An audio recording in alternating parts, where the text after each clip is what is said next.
에베소서 1장 3절부터 14절. 찬송하리로다. 하나님 곧 우리 주 예수 그리스도의 아버지께서 그리스도 안에서 하늘에 속한 모든 신령한 복을 우리에게 주시되 곧 창세전에 그리스도 안에서 우리를 택하사 우리로 사랑 안에서 그 앞에 거룩하고 흠이 없게 하시려고 그 기쁘신 뜻대로 우리를 예정하사 예수 그리스도로 말미암아 자기의 아들들이 되게 하셨으니 이는 그가 사랑하시는 자 안에서 우리에게 거저 주시는 바 그의 은혜의 영광을 찬송하게 하려는 것이라. 우리는 그리스도 안에서 그의 은혜의 풍성함을 따라 그의 피로 말미암아 속량 곧 죄사함을 받았느니라. 이는 그가 모든 지혜와 총명을 우리에게 넘치게 하사 그 뜻의 비밀을 우리에게 알리신 것이요 그의 기뻐하심을 따라 그리스도 안에서 때가 찬 경륜을 위하여 예정하신 것이니 하늘에 있는 것이나 땅에 있는 것이 다 그리스도 안에서 통일되게 하려 하심이라.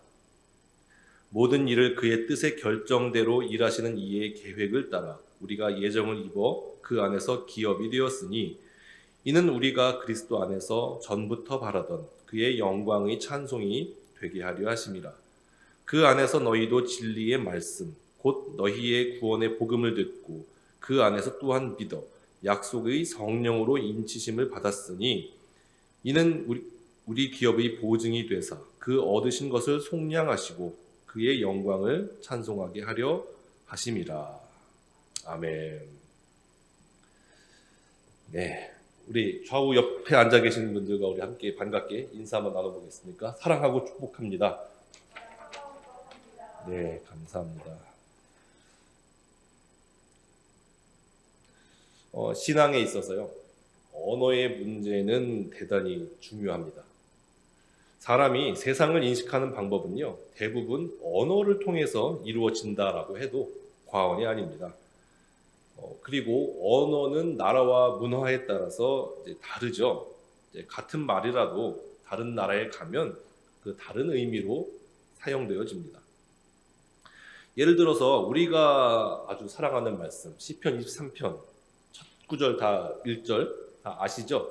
여호와는 나의 목자시니 내게 부족함이 없으리로다.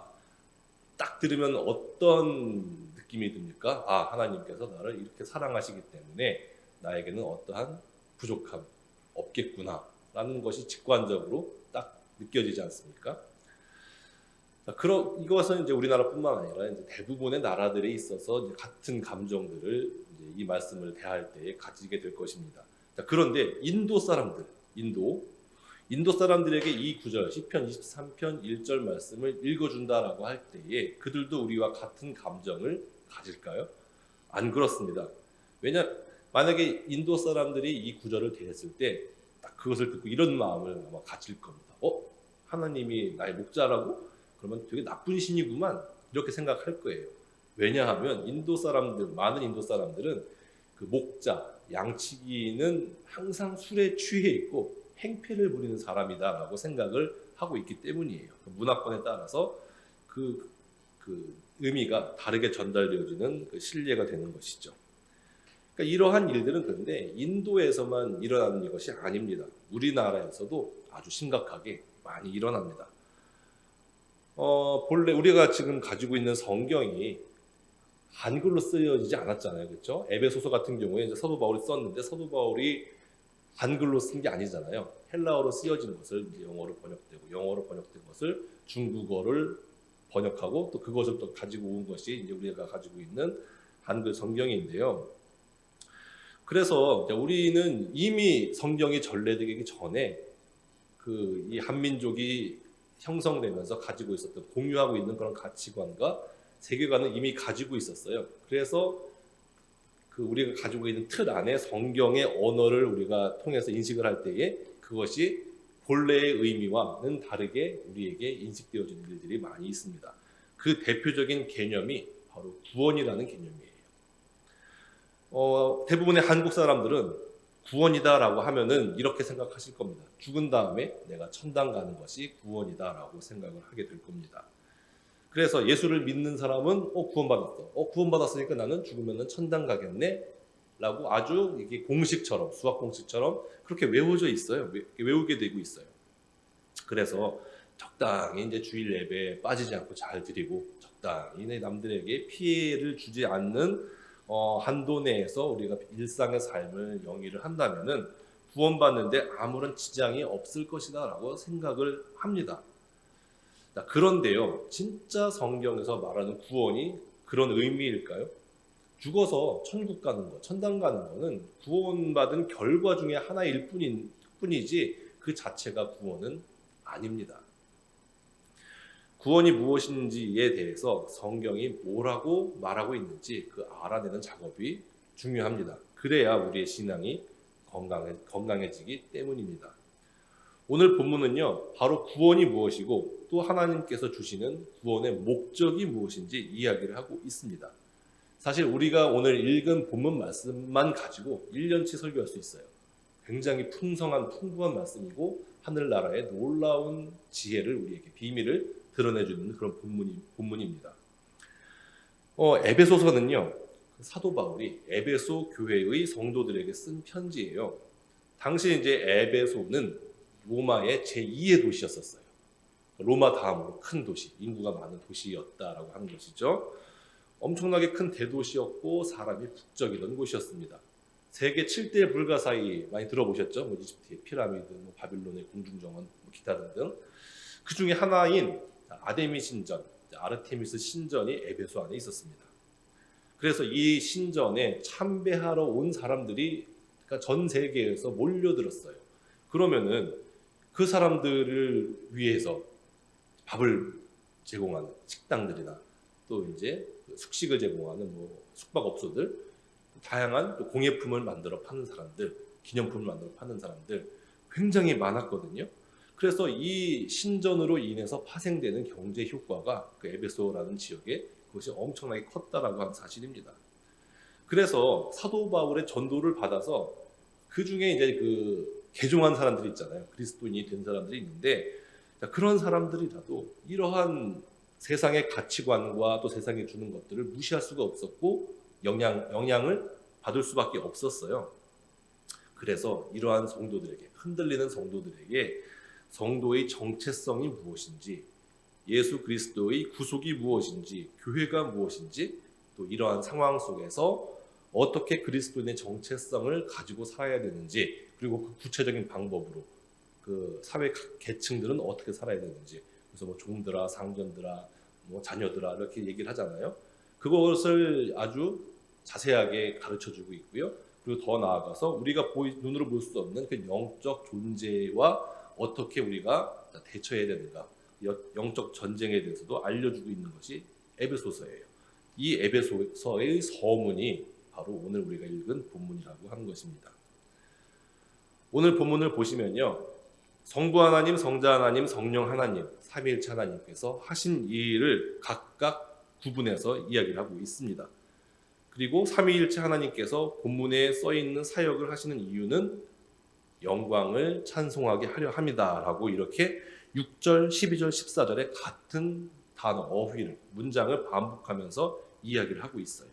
즉 우리의 구원하신 목적을 이야기를 하고 있는 것이죠. 그럼 먼저 삼위일체 하나님께서 어떠한 사역을 하셨는지 우리가 함께 말씀을 통해서 보도록 하겠습니다. 먼저 3절부터 6절까지는요, 성부 하나님의 사역이에요. 3절 말씀에 성부 하나님께서 그리스도 안에서 하늘에 속한 모든 신령한 복을 우리에게 주셨다라고 이야기하고 있습니다. 여기서 말하는 복은요, 물질적인 복이 아니에요. 그러니까 우리나라 사람들은 복을 되게 좋아하죠. 중국 사람들도 마찬가지입니다. 그리고 대다수 이제 많은 사람들은 복이라고 하면은 재물을 이제 생각을 떠올리게 되는데요. 60년대만 해도 그 예수 믿으면 복 받습니다라고 이제 구호를 외치면서 전도를 많이 했어요. 그때는 가난했잖아요. 온 나라가 가난했고, 그리고 이제 새마을 운동을 시작하면서 이제 잘 살아보세요라는 슬로건을 가지고 이제 막 전 나라가 좀 이렇게 생활 환경을 개선하고자 노력했던 그런 시기였는데, 이 당시에 교회도 예수 믿으면 복 받습니다. 예수 믿으면 부자 됩니다. 예수 믿으면 가난에서 벗어납니다. 자, 이렇게 전도를 많이들 했어요. 그리고 어려웠던 시대에 이 슬로건은 대중들에게 많이 먹혀들었었죠. 자, 그런데요, 이것이 아주 틀린 것은 아닌데, 근데 복의 본질이 재물은 아니거든요. 복이 재물은 아니고 무병장수가 아니에요. 만약에 그렇게 따지면은 예수 믿으면 부자 된다라고 하면은 예수님은 아주 박복한 분이셨겠죠. 예수님은 일생 동안 가난하셨어요. 예수님이 공생에 사역하시기 전에는 우리가 흔히 목수라고 알고 있는데, 그런 요즘 목수 아저씨들이 돈을 잘 벌어요. 목공소 차려놓고 뭐 가구 같은 거, 수제품 주문 제작하면 돈 잘 버시는데, 자, 성경을 잘 그 당시의 사회 문화적 배경을 보면은 그런 아주 부유한 목수가 아니셨어요.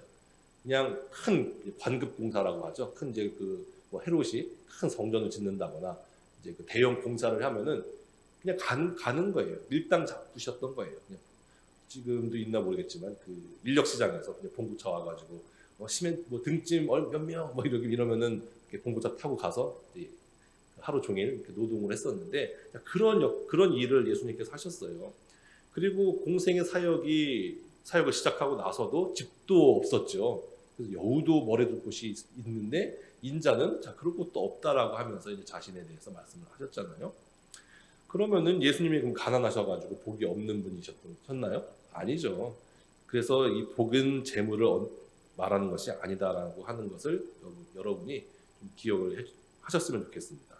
그러면은 이 오늘 말씀, 이 구절에서 말씀하시는 복은 무엇일까요? 하나님께서 하늘에 속한 모든 신령한 복을 주셨다라고 이야기를 하고 있잖아요. 그 복은요, 바로 4절과 5절의 내용입니다.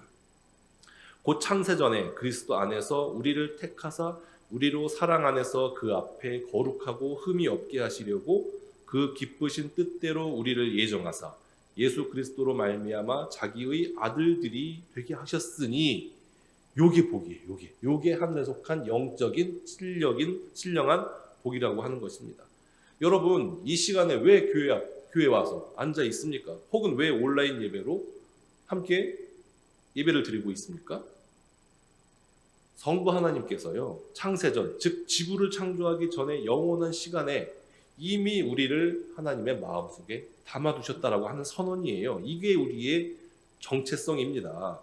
나는 별 볼 일 없는 그냥 우연히 그냥 떨어진 2020년도 대한민국 땅에 떨어진 그런 우연한 존재가 아니다라고 하는 것이에요. 온 세상이 창조되기 전에 하나님 마음 가운데 우리가 여기 앉아 계신 모든 성도님들이, 그리고 온라인을 통해서 예배를 드리는 모든 사람들이 하나님 마음속에 있었다라고 하는 것입니다. 자, 그런 이 놀라운 선언이에요. 죄로 인해서 우리가 거룩하지 못하고 흠이 있었는데 이 성부 하나님께서 예수 그리스도를 보내셔서 거룩하고 흠이 없게 만드셨어요. 그리고 즉 하나님의 아들, 딸들이 되게 하셨습니다. 이 얼마나 놀라운 선포입니까? 온 우주의 창조 목적이 우리라고 하는 이 놀라운 선언입니다. 자, 그런데 이 온 우주의 창조 목적인 우리들이 왜 다른 사람들과 비교해서 뭐 얼굴이 못생겼다느니, 뭐 돈이 없다느니, 나는 흙수저로 태어났다고 하느니, 인스타그램 팔로워 수가 왜 나는 이렇게 없냐고 하고 그렇게 왜 낙심합니까? 그럴 필요 전혀 없죠. 내 신분이 왕자면요, 내가 거지처럼 살아도 왕자예요. 그 신분은 변함이 없습니다. 넓은 평수의 아파트와 멋진 자동차가 우리를 결정해 주는 거 아니에요. 오히려 자신에 대한 정체성이 없는 사람들, 자존감이 낮은 사람들이 그러한 외적인 것으로 자신을 포장하려고 하는 것이에요. 우리는 유일하신 여호와 하나님께서 창세전부터 예정하신 자녀입니다. 이게 우리의 정체성이라는 사실을 잊지 마시기 바랍니다. 그리고 7절부터 12절까지 두 번째 단락이 시작되는데요. 여기는 성자 하나님, 예수님의 사역을 이야기하고 있습니다. 예수님의 사역의 핵심은 속량, 곧 죄사함입니다.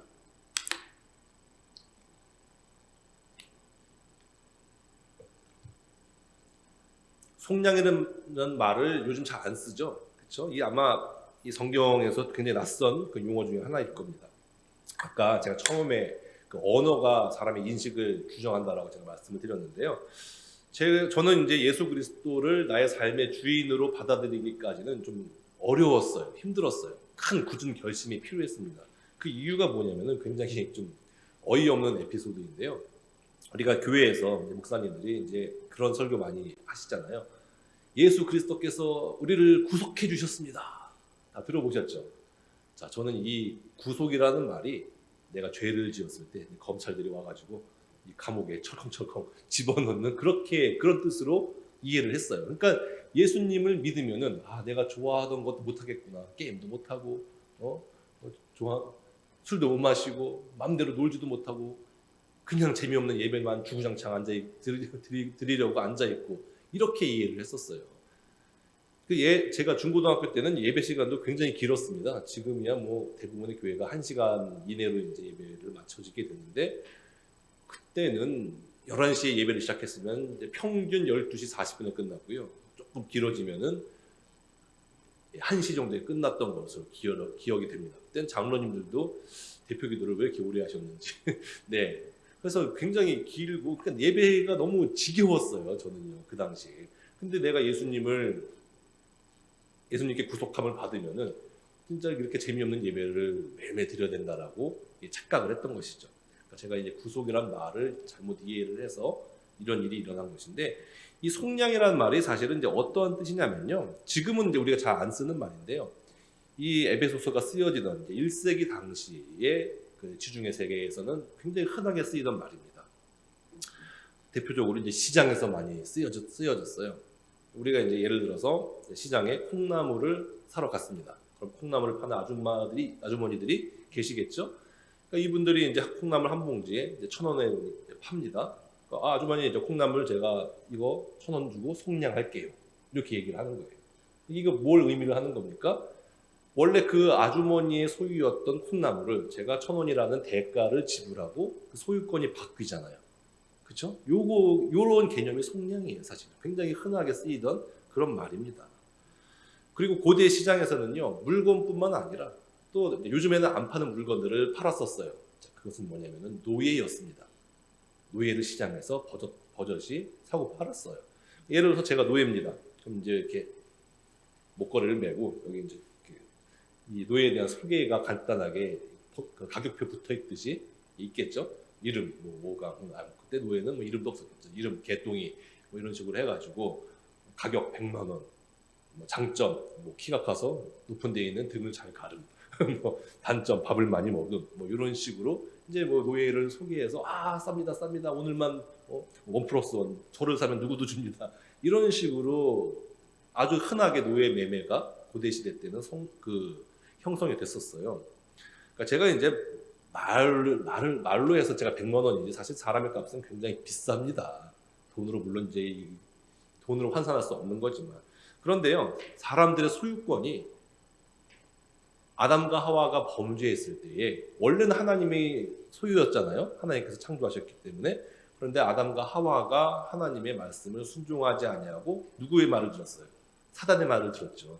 너가 이 열매를 먹어도 너 죽지 않을 거야.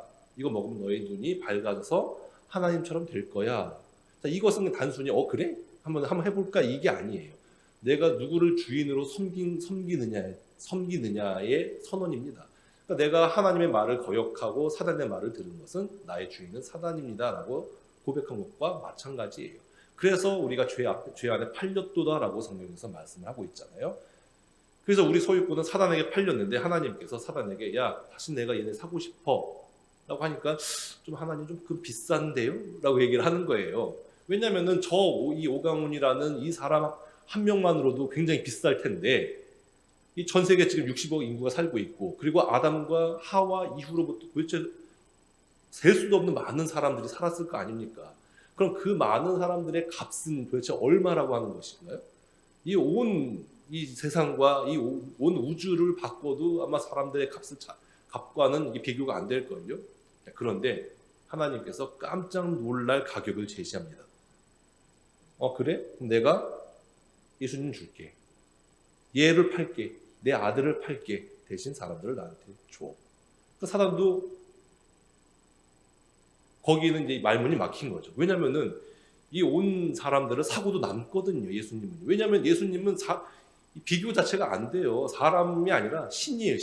신도 그냥 뭐 그런 허접한 신이 아니라 하나님과 함께 계셨고 만물의 창조주시고 같이 계셨고 하나님 그 본질인 그 본체이신 그는 근본 하나님의 본체시나라고 고백했던 것처럼 하나님 그 자체이신 분이신데 예수님을 팔 테니까 사람들을 줘라고 해서 실제로 값을 주고 사셨어요. 그 값은 예수님께서 죽으신 거죠. 십자가에 못 박혀 죽으심으로.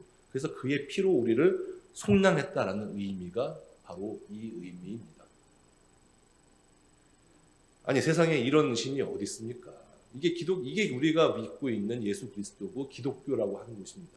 그러니까 다른 종교하고는 차원이 달라요. 어떻게 세상에 이런 신이 있습니까? 그래서 그로 말미암아 어떻게 됐어요? 아까 말씀드린 대로 하늘에 속한 모든 신령한 복, 이게 신령한 복이라는 거예요. 이게 그냥 돈, 로또 맞는 거, 뭐 한강이 보이는 아파트, 넓은 주차장에 있는 뭐 그런 건물, 뭐 무병장수하고 뭐 자식들이 잘 서울대학 가고 하버드 가고 이런 게 비교가 안 됩니다. 예수님께서 우리에게 해주신 일을 우리가 기억한다면 이게 성경에서 말하는 복이라고 하는 것이에요. 그래서 우리는요. 근데 이것이 신화라면은 우리가 이 자리에 앉아 있을 필요가 없죠. 이게 그냥 거짓이고 호구라면은. 근데 예수님께서는 실제로 역사적인 인물로 오셨어요. 2000년 전 이 땅에. 여러분들 다 그 줄리어스 시저 아시죠? 예, 줄리어스 시저의 양아들이 아우구스투스 황제거든요. 그분이 이제 그 사람이 로마의 일대 황제가 됩니다. 그 황제가 다스리던 시절에 누가 보면 다 나옵니다. 가우스 아구스토가 있던 시절에 천하를 다 호적하라고 얘기했을 때 그때 그 예수님의 수태고지 그 이야기가 나오잖아요. 그때 태어나셨어요. 예수님이. 실제적인 역사적인 인물로 그 지극히 높으신 하나님께서 사람이 되셔서 태어나셔서 사람들을 구원하시기 위해서 자기 목숨을 내어주신 겁니다. 우리는 이러한 예수님을 믿고 있는 것이고 이것이 성자 하나님의 사역이다라고 오늘 말씀에서 두 번째 단락에서 이야기를 하고 있는 것이죠. 그럼 삼위일체 하나님 중에서 마지막으로 성령 하나님. 성령 하나님은 무슨 일을 합니까? 13과 14절에 바로 성령 하나님의 사역이에요.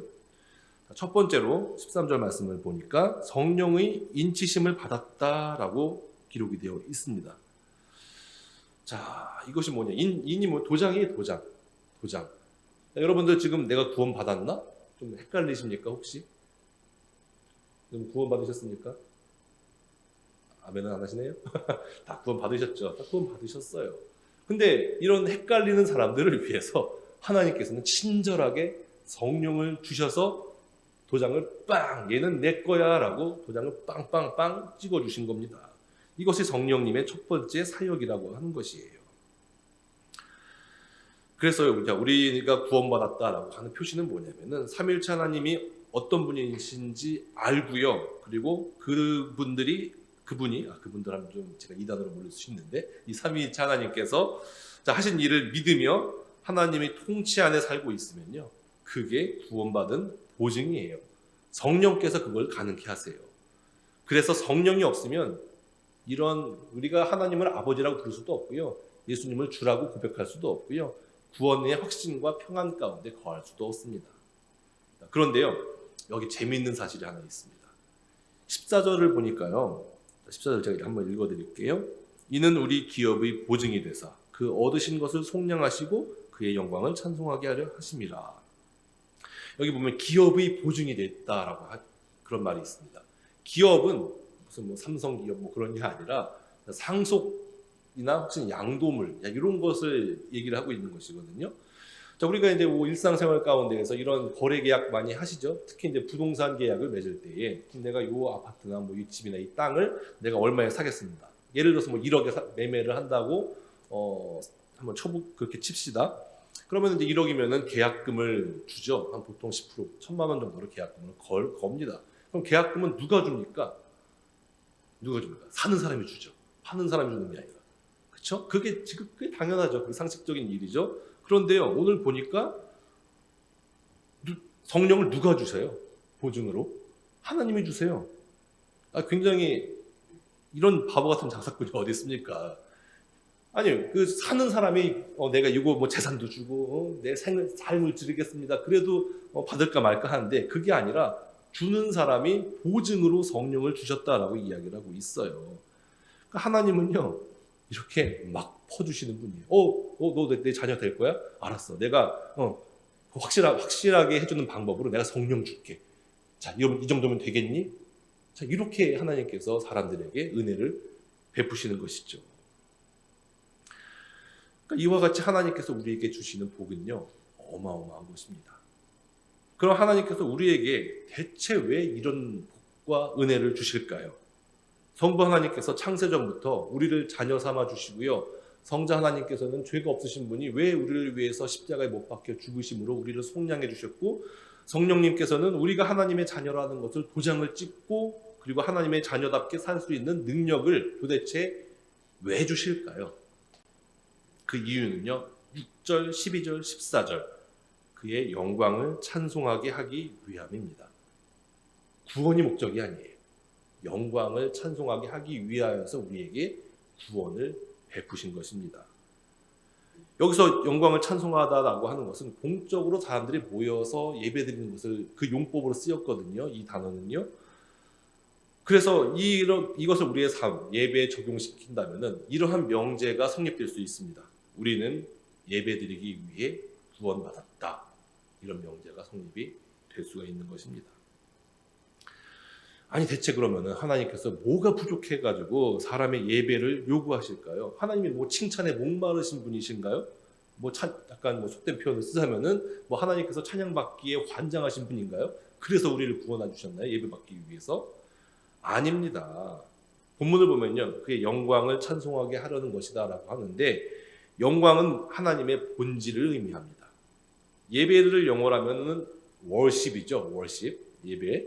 자, 월십은 이제 월스라는 그 어근에서 파생됐습니다. 월스는 가치, 본질이라는 뜻이거든요. 그 본질을 하나님께 드리다라는 뜻이, 그것이 예배예요. 하나님의 본질은 뭡니까? 측량할 수가 없죠. 근데 성경에 나타난, 성경에 계시된 하나님의 본질은 이런 것들이 있죠. 창조주, 구원자, 치료자, 긍휼이 많으신 분, 오래 참으시는 분, 죄를 용서하시는 분, 모든 사람이 구원을 얻기 원하시는 분, 전능자, 무소부지하신 분, 거룩하신 분 등등등, 이런 것들이 다 하나님의 본질이에요. 그래서 우리는 하나님의 이러한 본질과 그로부터 행해진 모든 사역, 나를 예정하시고 구원하시고 보증이 되어주신 그 모든 것을 하나님께 예배를 통해서 돌려드리는 것입니다. 하나님이 찬양받기에 환장하신 분이시라 드리는 것이 아니라 하나님께서 찬양받기에 합당하신 분이시기 때문에 우리가 하나님께 찬송과 영광과 예배를 드리는 것이에요. 이것이 예배이고 하나님의 영광을 찬송하게 하려는 것이다. 구원의 목적입니다. 교회예요. 교회의 5대 사역이라는 것이 있습니다. 흔히 이제 우리가 교회의 5대 사역이다라고 할 때에 예배, 구제, 신교, 교육, 선교를 이야기합니다. 저는 신학교 다닐 때만 해도 이 5가지가 다 동등되었다. 그러니까 예배를 드리는 만큼 선교도 열심히 해야 되고, 구제도 잘해야 되고, 신교도 잘해야 되고, 그렇게 생각을 했었는데, 지금은 그렇게 생각하지 않습니다. 이 구제, 신교, 교육, 선교, 이 모두가 다 예배입니다. 예배에 포함되는 거예요. 교회의 존재 목적은요, 그래서 예배입니다. 예배하지 않는 교회는 교회가 아니다라고 제가 단언할 수 있습니다. 물론 이제 지금과 같은 코로나 시국에 그 일시적인 형태의 변경은 있을지언정, 모든 교회들은 예수 그리스도 안에서 통일성을 가지고 예배드리는 것이 교회라고 하는 것입니다. 그리고 몸소 그리스도께서 교회의 몸이 되셨고, 모든 교회, 또 모든 성도들은 그 지체입니다. 그리스도를 주로 고백하는 사람들이 모인 교회의 공적인 예배에는요, 신비가 있어요. 이 예배를 통해서 하나님께서 하늘의 신령한 복을 우리에게 내려주십니다. 어떤 책에 이런 문장이 있었어요. 제가 너무 인상적이어서 제가 메모를 했었는데, 우리 삶의 문제가 이유는 간단합니다 하면서, 첫 번째, 6일 동안 삶으로 예배드리지 않았거나, 두 번째, 일주일에 하루 성도들과 함께 예배드리지 않았거나, 이런 짧은 내용이 제 마음을 좀 울렸습니다. 이 두 가지는 사실은 이게 분리된 게 아니에요. 하나예요, 하나. 제가 이제 지난 2주 동안 이제 삶이 예배고 성령으로 되어지는 것이 예배고 또 하나님께서 우리를 지켜보는 것이 예배다라고 말씀을 드렸잖아요. 그래서 일주일 동안 열심히 하나님의 말씀에 순종하면서 사는 사람들은요, 공예배를 잘 드릴 수밖에 없겠죠. 당연하죠. 그런 분들은 목사님이 설교를 솔직히 항상 잘할 수는 없어요. 뭐 설교를 이상하게 하고 뭐 이렇게 막 반주 막 틀리고 그래도 그런 거 들리지 않아요. 그 목사를 통해서 나에게 들리는 게 설교고 하나님의 말씀이에요. 이 목사가 얼마나 구성을 잘했고 논리적으로 얘기해, 그게 중요한 게 아니라 이 목사의 말, 설교자의 말을 통해서 나에게 들려지는 것이 하나님의 말씀이거든요. 그러니까 목사가 아무리 설교를 못해도 하나님은 참석한 사람들에게 하나님의 말씀을 베풀어 주세요. 그럼 이렇게 일주일 동안 열심히 산 사람들은 공예배를 잘 드릴 수밖에 없어요. 그리고 이렇게 공예배를 집에서 온라인으로 예배를 드릴 때에 이제 그러면 안 되는데요. 뭐 추린이 있고 뭐 머리도 산발해서 잠에서 깨어가지고 그렇게 드리는 분들은 앞으로는 다음 주 예배부터는 좀 차림도 단정하게 하고 내가 정말 하나님 앞에 서 있다라는 마음으로 예배를 드리셔야 되거든요. 예배를 그렇게 잘 드리는 사람들은 일주일 동안 잘 살 수밖에 없어요. 하나님 말씀대로 따르고 지키고 순종하면서 살 수밖에 없습니다. 그럼 이 두 가지가 이 상승작용을 일으켜요. 그렇죠? 일주일 동안 열심히 살고 예배를 잘 드리게 되어서 또 나아가서 또 하나님의 말씀대로 살고 또 예배를 더 잘 드리게 되고, 우리는 평생 동안 이러한 두 가지가 상승작용을 일으키면서 살아가야 하는 그런 존재라고, 그런 존재, 이런 사람들을 우리가 그리스도인 혹은 교회라고 하는 것입니다. 그래서 여러분들 이런 삶을, 이 두 가지의 삶을 잘 영위하면서 사시기를 바랍니다. 이것이 예배고요. 이 두 가지가 예배고요. 우리가 살아가는 목적이고 구원받은 목적입니다. 오늘 설교 제목을 다시 한번 제가 말씀드리고 설교를 마치도록 하겠습니다. 우리는 예배드리기 위해 구원받았습니다. 이 말씀을 명심하시고 한 주간을 사시기를 바랍니다. 기도하겠습니다. 하나님 아버지, 대관절 우리가 무엇이건데 주께서 저희를 생각하시고 창세전부터 저희를 품어주시고 또 그 귀한 존귀하신 예수 그리스도를 2000년 전 이 시기 가운데 세상에 보내셔서 십자가에 못 박혀 죽으시고 그의 피값으로 우리를 속량하여 주셨으니 아버지, 우리가 그 은혜를 어떻게 감사를 하겠습니까?